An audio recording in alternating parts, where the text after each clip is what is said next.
Well, here's another project I forgot to do a walkthrough of when we first started it. This is a 2-flat in Calumet City that we bought. This one was another one that was sight unseen. We got it for a good enough price. We thought we could make good of it. This one has had more surprises than the others that we have going on right now. So I'll show you around a little bit. In this one, we were originally thinking we would not have to do new windows. We had to do all new windows. You know, we planned on doing a bunch of stuff here, but that was not one of the things, and that was a big expense.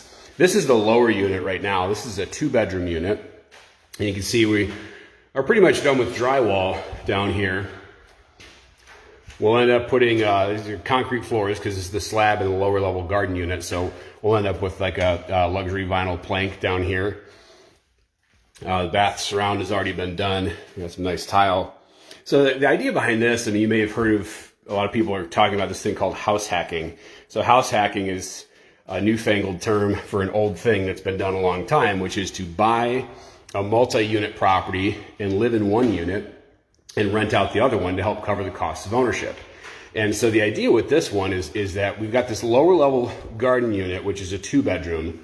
And this is probably one that the owner would rent out. And so the upstairs unit, which is a 3-bedroom, we're finishing with a little bit more upgraded finishes and what have you, because that's probably where the owner will go.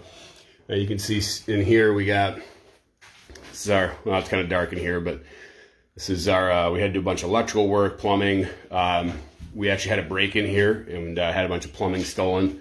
So that was fun. The city has come up with a bunch of new requirements each time they've come out, so they've been pretty tough to deal with on this one.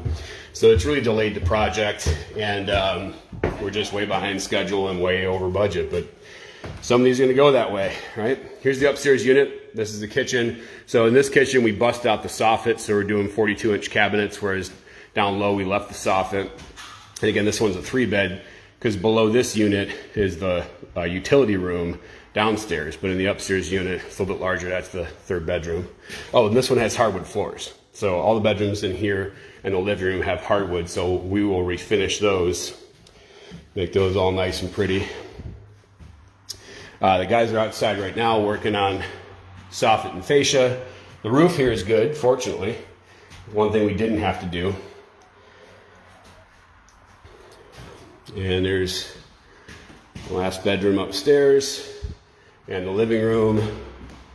So yeah, this one, like I said, it's been we're hoping to be able to get moving on it a little bit faster through most of the village stuff. So keep your eye out for this one. Hopefully coming